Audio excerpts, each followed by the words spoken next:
E aí ele foi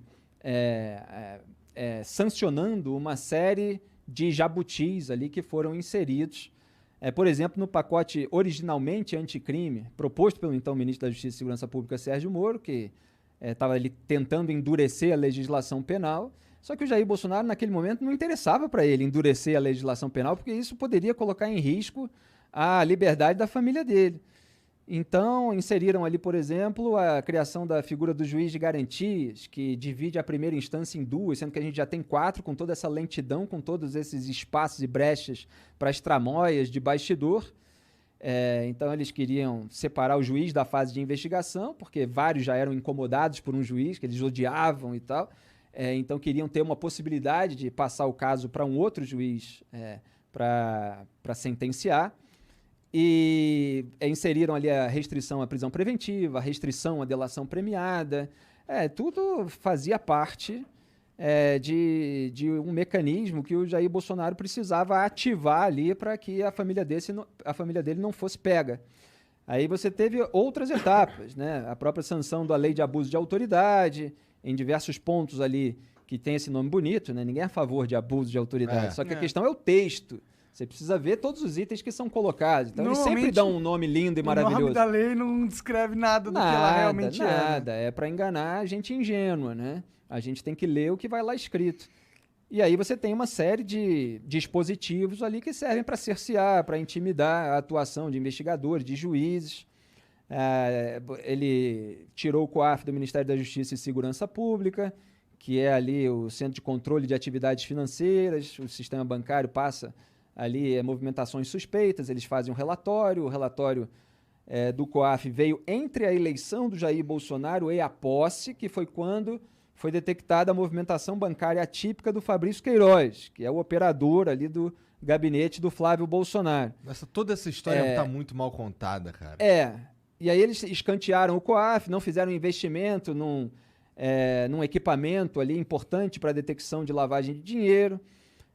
E isso foi culminar agora com a alteração da lei de improbidade administrativa também, para abrandar qualquer possibilidade ou tirar a possibilidade de punição de políticos pegos com mau uso ou desvio de recursos públicos, e teve a interferência na Polícia Federal, que é um caso escandaloso. Ele queria trocar o superintendente da PF no Rio de Janeiro, quando justamente um dos casos envolvendo o Flávio Bolsonaro, porque é dividido em dois ali, você tem esse processo que agora o STJ está tentando varrer para debaixo do tapete, e você tem um desdobramento dele, que é o inquérito eleitoral. Mas não conseguiu varrer para debaixo do tapete? Sim, de certa forma, sim.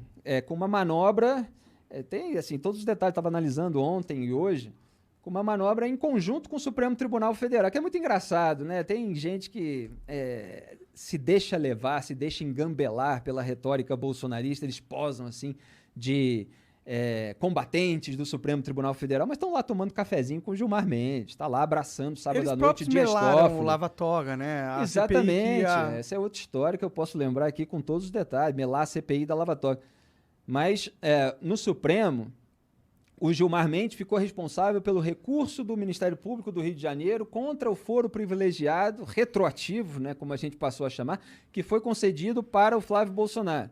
Porque ele era deputado estadual, virou senador, mas os crimes acusados ocorreram durante o mandato de deputado estadual. Aí o que o Gilmar fez? Engavetou o recurso do MP e ficou segurando lá na gaveta, enquanto, obviamente, o Gilmar passava a boiada dele, porque ele está sempre lá para blindar os velhos tucanos. Então, ele está sempre lá ajudando Beto Richa, Aécio Neves, Aloysio Nunes, José Serra. Ele se voltou contra a Lava Jato depois que a Lava Jato atingiu os tucanos. Antes ele era a favor, ele impediu o Lula de tomar posse como ministro, quando o Lula queria ter o foro privilegiado para escapar da cadeia. Então, o Gilmar Mendes engavetou.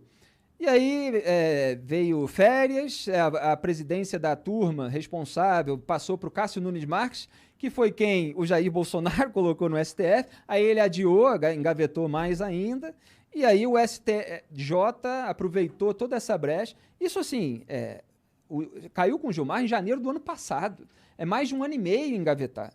Durante esse processo, teve um outro julgamento, lá de um sujeito chamado Márcio Bittar, que era deputado federal, virou senador. Aí o STF deu uma decisão, não, precisa manter o caso dele, estava sendo acusado lá de mau uso de verbas também.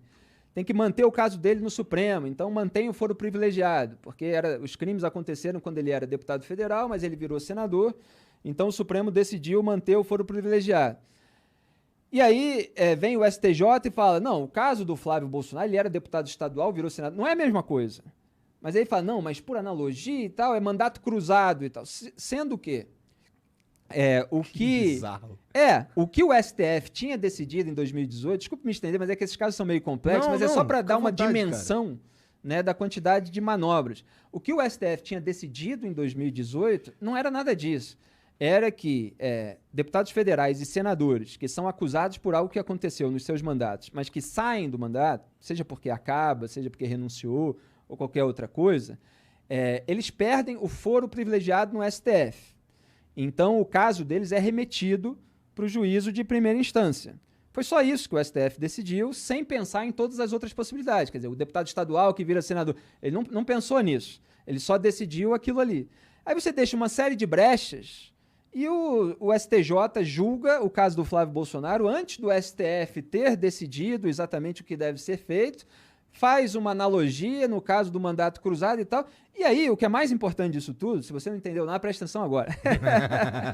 É que ele fala assim, olha, tudo que foi decidido até aqui, todas as provas que foram coletadas têm que ser jogadas no lixo. Estão anuladas, porque esse juízo de primeira instância não era o competente, não é no sentido de qualidade, tá? De jurisdição, para fazer essa investigação, para comandar essa investigação. Então, eles tomam uma decisão a partir de uma regra inexistente, que passa a ser criada agora, que passa a valer agora, e usam essa regra para trás. Então, você passa ali anos fazendo uma investigação e coletando todas as provas. Quem quer, olha, procure no Google, íntegra denúncia Flávio Bolsonaro, Fabrício Queiroz. Você vai ver lá provas cabais da ladruagem no gabinete. Você vai ver lá foto até do Fabrício Queiroz pagando na agência bancária mensalidade da escola das filhas do Flávio. Ele pagou também plano de saúde, ele fez depósitos nas vésperas de quitação de imóvel. Então, eles tinham um esquema de você roubar a folha salarial da turma do gabinete. Então, você empresta um nome como suposto servidor, né, comissionado, que eles chamam, é o funcionário fantasma. Ele empresta só um nome, que é para o líder e o operador poderem abrir o cofre público para ter a remuneração para aquela pessoa que supostamente estaria trabalhando. Não estava, a investigação mostrou isso. Ela recebe na conta, saca e entrega o dinheiro para o operador coletar e depois ele faz depósito na conta do líder da quadrilha e tal. Esse é o tipo de esquema que é ladruagem. Você tem um batedor de carteira que está roubando aí na esquina e você tem político que bate muitas carteiras ao mesmo tempo. É o dinheiro dos pagadores de impostos. E você tem um monte de pilantra aí que finge que esse tipo de ladruagem não é ladruagem, né? É pessoal que fica passando pano para isso. E a investigação ainda mostrou que os funcionários fantasmas realmente não trabalhavam. Quer dizer, tinha gente lá em Resende, 3 horas do Rio, tendo outro trabalho, nunca estava lá na Alerj, pegaram os celulares nunca estavam lá em torno. Então, uma investigação minuciosa, completa, que vai ser jogada no lixo. Agora o MP está pensando no que fazer, como recomeçar. Porque, assim, pode recomeçar, só que você meio que vai bloqueando todos os caminhos. Caralho. E é muito parecido com o que aconteceu com o Lula também. Então, se formou, né, que foi a minha análise em 2019, quando isso se formou de fato, essa frente ampla pela impunidade, que reúne lulistas, bolsonaristas, velhos tucanos e centrão. E agora o Bolsonaro está junto de uma maneira